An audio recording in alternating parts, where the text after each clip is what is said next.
शिक्षा मंत्री जगन्नाथ महतो का पार्थिव शरीर थोड़ी देर में चेन्नई से रांची पहुंचेगा। सीएम हेमंत सोरेन समेत कई लोग एयरपोर्ट पर मौजूद रहेंगे। एयरपोर्ट से पार्थिव शरीर को झारखंड विधानसभा लाया जाएगा, जहां उन्हें श्रद्धांजलि दी जाएगी और इसके बाद पार्थिव शरीर उनके गांव अलार को ले जाया जाएगा, जहां शाम 4:30 बजे दामोदर घाट पर पूरे राजकीय सम्मान के साथ उन्हें अंतिम विदाई दी जाएगी।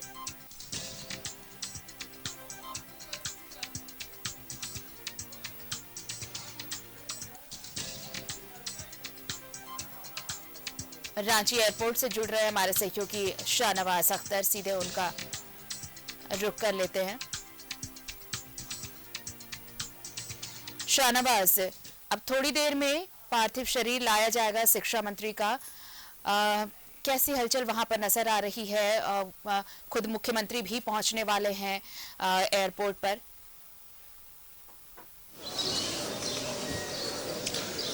देखिए, यहाँ सुबह 6 बजे से ही गहमा गहमी है और एक तरह से कहें तो सभी लोग उदास हैं, चेहरे सबके मुरझाए हुए हैं और ये गाड़ी फूलों से सजाई गई है अपने उस जन नेता के लिए जो बहुत ज़मीन से जुड़ा हुआ था, सबका था।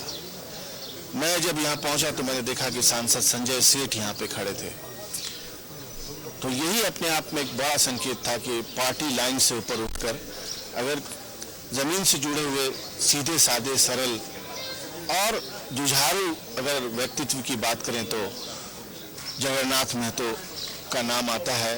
टाइगर के नाम से उनको इसीलिए जाना जाता था। देखिए, सबके चेहरे देखिए, महिलाएं देखिए, अब उसमें कोई परिजन है, कोई उनके जानने वाले हैं, कोई उनके चाहने वाले हैं। एक ऐसा कॉमन यहाँ पे गैदरिंग दिखाई दे रहा है जो सबका चेहरा उदास है। मतलब ऐसा लग रहा है कि कुछ खो गया है किसी का और ये नहीं होना चाहिए था। यहाँ पे बहुत चीज़ें कवर की हैं हमने, बहुत राष्ट्रपति उपराष्ट्रपति का आना देखा है, वीआईपी मूवमेंट भी देखा है, लेकिन आज की जो उदासी है, खामोशी है,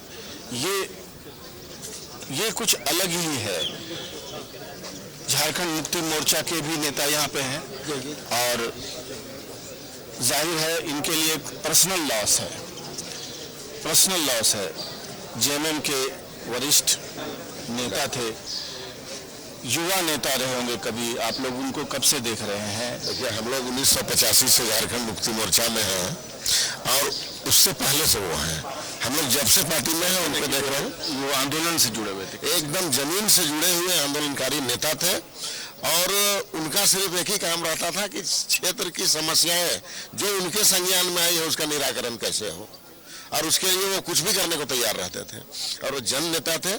आज हमारे बीच में नहीं रहे, किसी को टाइगर यूं ही टाइटल नहीं मिल जाता है। हाँ, वो यही पूछ रहा था कि टाइगर कब से कहा जाता है? टाइगर शुरू से ही उनको टाइगर, जो कि इनका एक्टिविटी ऐसा था कि एकदम बढ़ चढ़ के किसी काम को कर देना, इसलिए उनको लोग टाइगर कहने लगे। और वो टाइगर जो है ना, वो उनके नाम के साथ सार्थक भी रहा। वो एक और चीज उनके साथ जुड़ी हुई थी, 1932 गाड़ी का नंबर 1932, टेलीफोन का नंबर 1932, ये खुद ही उन्होंने बताया था। जी। तो 1932 का जो खतियान है, हम लोग का झारखंड मुक्ति मोर्चा का जो अलग राज्य का जो लड़ाई जब हम लोग लड़ते थे तो हम लोग कहते थे कि क्या है झारखंडियों की पहचान, 32 का सर्वे खतियान, और उसको सबसे ज्यादा बोलने वालों में से अगर कोई थे तो वो जगन्नाथ दा थे। इसलिए ये बताइए कि कार्यक्रम क्या है? यहाँ लोग अब जुड़े हैं, हमारे दर्शक सब टेलीविजन देख रहे हैं कल से जी। यहाँ से कहाँ? अभी एयरपोर्ट में चेन्नई से उनकी दिल्ली से हाँ, पार्थिव शरीर यहाँ आ जाता है 7:15 बजे करीब लैंड हो जाना है और 7:15 बजे के बाद यहाँ पर उनको जो गाड़ी लगी हुई है उस पर ले करके हम उनको विधानसभा जाएंगे। विधानसभा के बाद हम लोग का जो पार्टी का केंद्रीय कार्यालय है हरमू में, वहाँ पर पहुँचेंगे और वहाँ से उनको श्रद्धांजलि देने के बाद उनके गाँव भेजा जाएगा। चलिए, तो ये 2 दिन का राजकीय शोक है। जगन्नाथ महतो उर्फ टाइगर हमारे बीच नहीं है। सहसा कल ये समाचार जब न्यूज़ 11 को मिला तो बिल्कुल सुबह का वक्त था, कैबिनेट होना था, सारी चीज़ें पहले से तय थी कि अचानक ये हृदय विदारक खबर, दिल तोड़ देने वाली खबर आ गई और सहसा तो हमें भी हिम्मत नहीं हो रही थी एज ए चैनल रिप्रेजेंटेटिव कि ये खबर लोगों तक पहुंचाएं। ये पूरी तरह से कंफर्म करने के बाद जब ये बात बिल्कुल तय हो गई कि अब जगन्नाथ दा हमारे बीच नहीं है, तभी इस बात को आगे बढ़ाया गया। और उदासियों का जो आलम है वो क्या है, आइए पब्लिक रिप्रेजेंटेटिव्स भी आना शुरू हो गए हैं। राजेश कच्छप कांग्रेस के विधायक आए हुए हैं और कुछ कह रहे हैं, आइए सुनते हैं। दुखित है झारखंड प्रदेश के समस्त लोगों को, उनके चाहने वालों को, उनके परिवार के सदस्यों को, हम सभी को दुख सहने की शक्ति प्रदान करे ईश्वर। और निश्चित तौर से इनकी कमी को निकट भविष्य पूरा करना बहुत आसान नहीं होगा। ये सिर्फ अपने धनबाद एरिया के विधायक सोच नेता नहीं थे, ये पूरे झारखंड के, पूरे समृद्ध झारखंड के विचार रखने वाले नेता थे। जगन्नाथ दा का यूं चले जाना और जीवन और मृत्यु से संघर्ष करते हुए भी जब वो जीवन और मृत्यु को विजय करके जब वापस आए, फिर भी वही मुस्कान, फिर भी वही काम, वही व्यस्तता, कभी आराम नहीं किया। तो इसी को कहा जाता है कि लोगों के लिए समर्पित जीवन। जगन्नाथ दा को पूरा झारखंडी परिवार, आज पूरा झारखंड के लोग आज उनको याद कर रहे हैं, उनको नमन कर रहे हैं। अश्रुपूर्ण श्रद्धांजलि देने के लिए लोग इकट्ठा हो रहे हैं। जगन्नाथ दा को अंतिम झारखंडी जोहार। तो अंतिम विदाई की तैयारी है, यही वो द्वार है। देखिए वहाँ पर गार्ड ऑफ ऑनर के लिए सारी जो ध्वज, राष्ट्रीय ध्वज, हर किसी को ये नसीब नहीं होता कि राष्ट्रीय ध्वज उसके पार्थिव शरीर को लपेटा जाए, या तो शहीद सैनिक को ये सम्मान मिलता है या फिर ये नेता हैं उनको ये सम्मान मिलता है। तो हम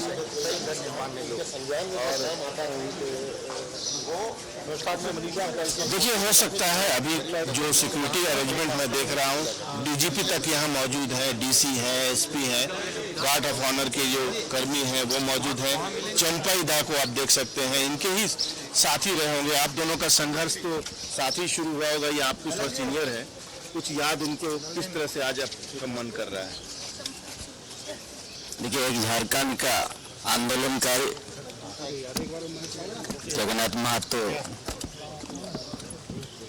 एक अच्छा योद्धा को हम लोग खो दिया और बहुत कम समय में ही मंत्री में रह के झारखंड के सुपुत्रों के लिए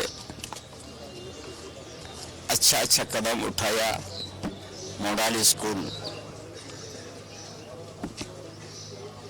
जो वर्षों से उनका प्रयास भी था, हम लोगों का प्रयास कि शिक्षा को बढ़ावा देने से झारखंड के भूमिपुत्र आगे बढ़ेगा। इसलिए मॉडल स्कूल कम दिनों में अपना उसका सोच बहुत अच्छा। पारा शिक्षक का मसला हल किया। पारा शिक्षक का भी माल हर समय जनता के बीच में रहने, क्योंकि हम लोग आंदोलन का उपज है जगन्नाथ बाबू, इसलिए उसको खोने से और पार्टी को बहुत बड़ा लॉस हुआ। ऐसे समय में हम लोग उसका संघर्ष को याद करते और उन परिवार के साथ पूरा झारखंड मुक्ति मोर्चा खड़ा रहेगा। चलिए, तो ये बहुत ही दुखद समय है। शब्द साथ नहीं दे रहे हैं, मेरे ही नहीं बल्कि किसी का भी मन नहीं कर रहा है कि इस वक्त कुछ बोले। सब उनके उन गुजरे हुए पलों को याद कर रहे हैं। जब मार्च की बात है, इसी जगह से लगभग 2:30 बजे के आसपास हम लोगों को ये खबर मिली कि जगन्नाथ दा को एयर एम्बुलेंस से दिल्ली ले जाया जा रहा।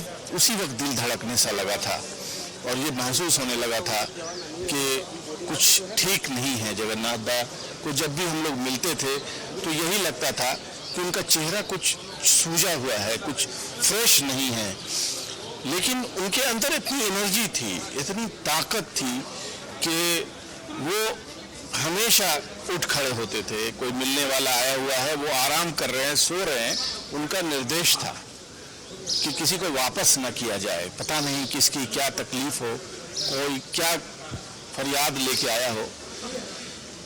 एक ऐसा व्यक्ति जो लंग्स ट्रांसप्लांट, जो इंडिया का अगर हम रेशियो आपको बताएं तो इंडिया का रेशियो अगर हम आपको बताएं तो ये कृषि मंत्री बादल पत्रलेख पहुंच गए हैं।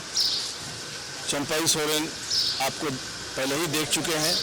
बादल जी का भी चेहरा सूजा हुआ है। ये कुछ शब्द अगर बोल पाए उनके बारे में। हम लोग सब निःशब्द हैं और अपूरणीय क्षति है पूरे राज्य के लिए।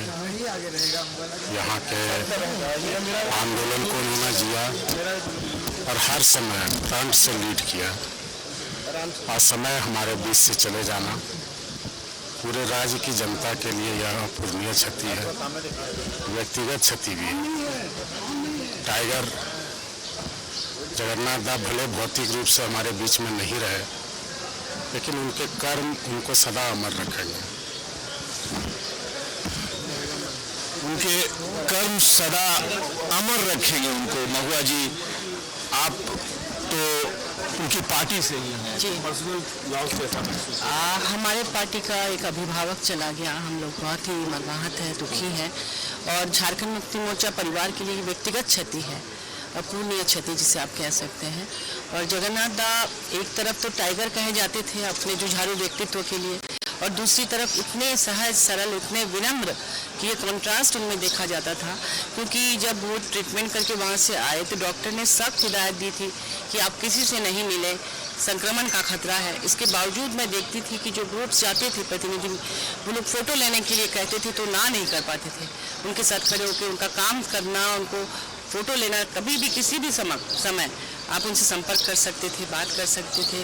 और तत्काल अगर आप रात में भी कहेंगे कि मिलना है किसी को तो सुबह ही का टाइम दे देते थे।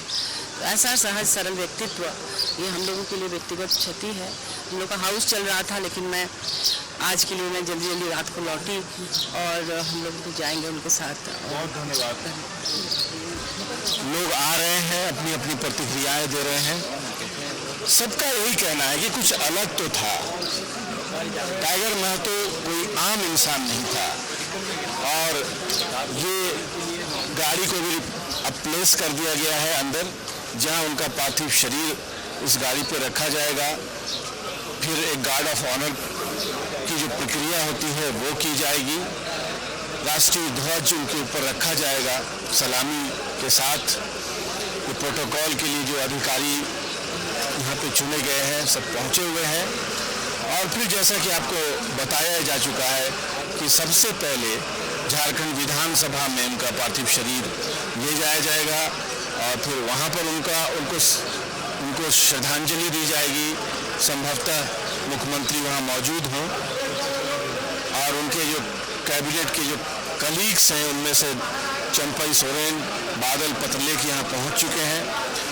अधिकारियों की बात करें तो गृह सचिव वंदना डाडेल, इसके अलावा DGP Ajay Kumar Singh, DC SP, ये सब तो सुबह 6 बजे से ही यहाँ पर पहुँचे हुए हैं।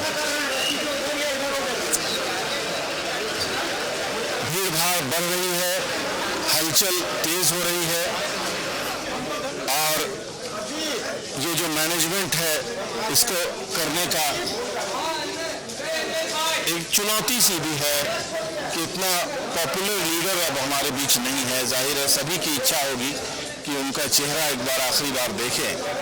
तो आप ये समझिए कि रांची में ये हालत है तो उनके क्षेत्र में क्या आलम होगा।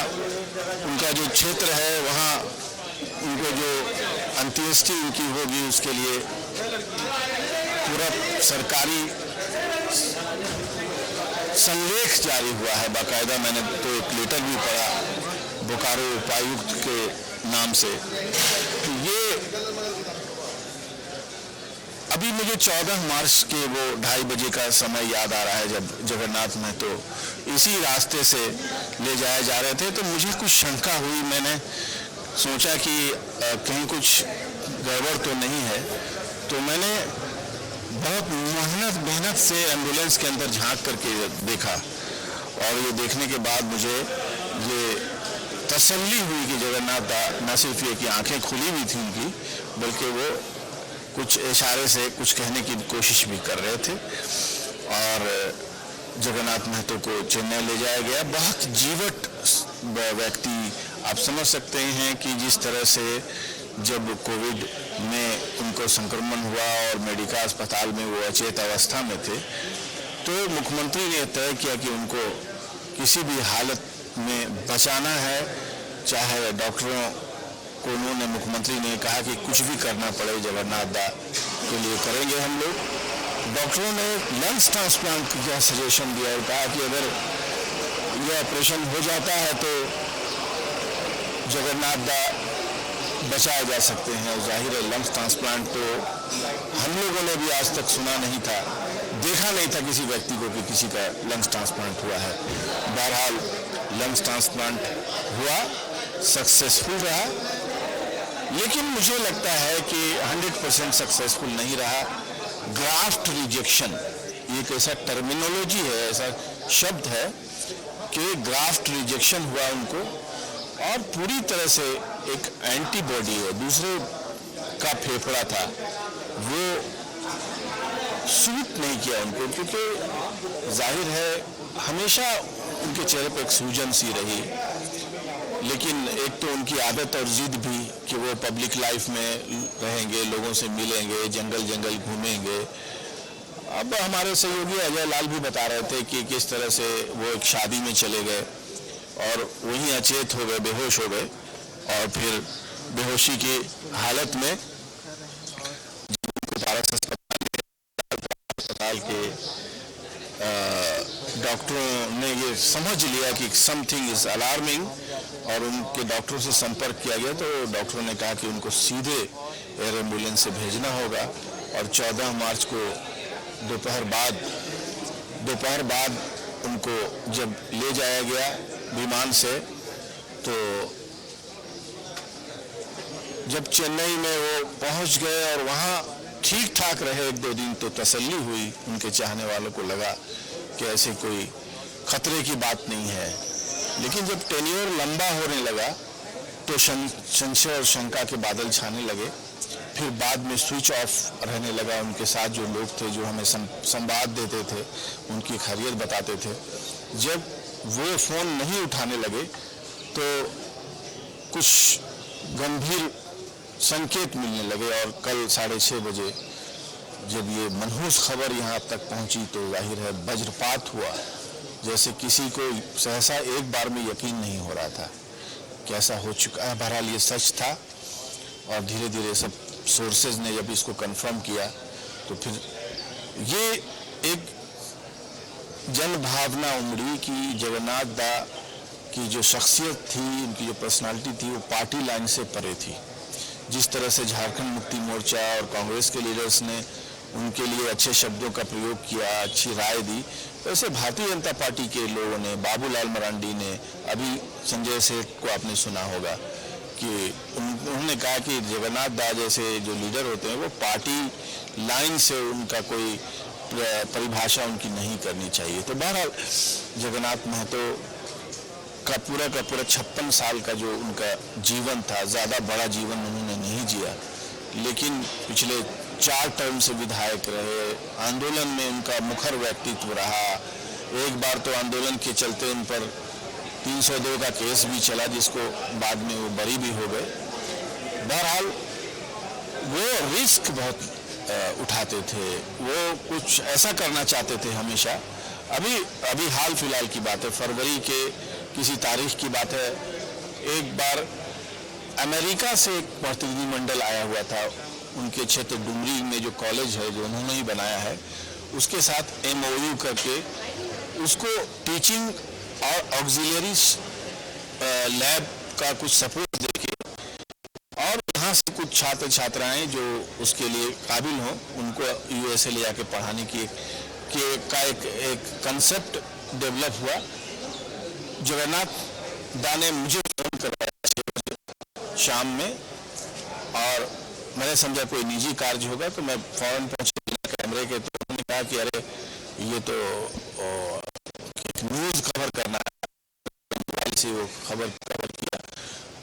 जगन्नाथ ही कहा कि देखिए हर गरीब पिछड़े वाले स्कूल सब हमारा बहुत सारी चीज़ें, अब बहुत सारे ऐसे वाक़े आप लोगों ने बहुत कवर भी किया है। जब शिक्षा मंत्री बने तो इस बीट को कवर किया, उनसे मुलाकात करने का बहुत बार मौका मिला, और कल से जितनी बातें सामने आ पाई, आप देखिए जितने लोगों ने अपनी बात कही, अपनी यादों को साझा किया, उनमें सबसे जो कॉमन चीज़ ये थी कि बहुत मिलनसार शख्सियत थे, और जो पद और रुतबा जिसकी बात की जाती है वो कहीं भी कभी भी नजर नहीं आई। वो इतने डाउन टू अर्थ कि एक अदना सा कार्यकर्ता हो या फिर कोई आम आदमी भी अगर उनके आवास पहुंचा है, अगर उनसे मिलने या फिर दफ्तर भी पहुंचा है, तो वो बगैर मिले उसे जाने नहीं देते थे।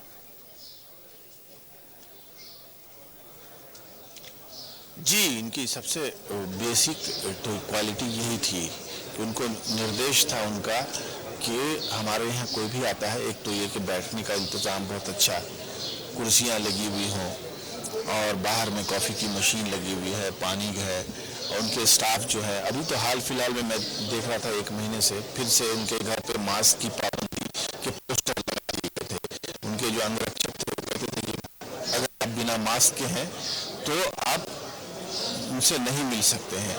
तो कई बार तो मास्क वो लोग प्रोवाइड कर देते थे, लेकिन अगर कभी नहीं कर पाते थे तो फिर मास्क खरीद करके लाना पड़ता था, तब उनसे मिलना पड़ता था। लगता है डॉक्टरों ने सख्त हिदायत दी होगी। बहरहाल लेकिन फिर भी वो हर 2 घंटे पे बाहर आते थे, कुर्सियाँ लगी हुई थी, उस पर बैठते थे, प्रायोरिटी में लोगों को बुलाते थे। देखिए, सुनते थे, ऐसा नहीं कि ठीक है आप जाइए हम देख लेंगे, क्योंकि जो नेता होते हैं, जो जनप्रतिनिधि, MP, MLA, मिनिस्टर, वो झूठी तसल्ली देकर भी बहुत बार काम करते थे, कर लेते हैं। लेकिन जगन्नाथ महतो की खासियत थी, उसी वक्त सामने वाले को यह एहसास होना चाहिए कि सामने मैंने इतनी मेहनत से इनके यहाँ आने का सफ़र तय किया है, तो कुछ मुझे मिला, फौरन लगाओ फ़ोन, मुझे बात करो। और जो अधिकारियों को किसी काम का वो निर्देश देते थे तो उसका एक टाइमलाइन सेट करते थे कि काम करके हमको बताइए, और सामने वाला 100% सेटिस्फाइड होकर के यहाँ से निकलता था, और उसको लगता था कि हाँ ये आदमी है। अभी मुझे DVC प्रकरण फिर से याद आ रहा है, जब झारखंड में बिजली की क्राइसिस थी, जगन्नाथ महतो को DVC से क्या लेना देना, बिजली मंत्रालय से क्या लेना देना, बिजली मंत्रालय मुख्यमंत्री का मंत्रालय है। लेकिन उनको लगा कि उनके क्षेत्र की जो उद्योग धंधे चलाने वाले लोग हैं, चूंकि डुमरी, देवघर बहुत मिला जुला क्षेत्र है, बहुत सारी इंडस्ट्रीज भी हैं, बिजली भी कट जाती है कमांड सेंटर में, तो सबको तकलीफ होती है। बोकारो जहां उनका आवास था, तो उन्होंने DVC के अधिकारियों को कॉल किया, मुख्यमंत्री से बात की, ये की बात जो स्वस्थ थे वो, और बाकायदा यहाँ बुलाया। बुलाने के बाद एक नहीं कई मीटिंग्स की, और मीटिंग्स की बिजली बोर्ड के अधिकारियों के साथ मीटिंग की। ये जो कम्युनिकेशन गैप हो रहा था उसको फिल करने के बाद आखिरकार DVC और झारखंड सरकार के बीच में एक समझौता हुआ कि इतने 100 करोड़ रुपए हर महीने जाएंगे। जो ये हो रहा था कि DVC केंद्र सरकार को रिपोर्ट करती थी, वहीं से वो पैसे काट लिए जाते थे रिजर्व फंड से। तो ये समस्या हल हुई। पारा शिक्षकों की जो समस्या थी, आपने देखा होगा कि हर सरकार में ऐसे किस्से भरे पड़े हैं शाहनवाज। अगर उन यादों के गलियारे में हम पहुंचे तो टाइगर दा के किस्से ऐसे इतने सारे हैं जिनकी गिनती नहीं हो सकती।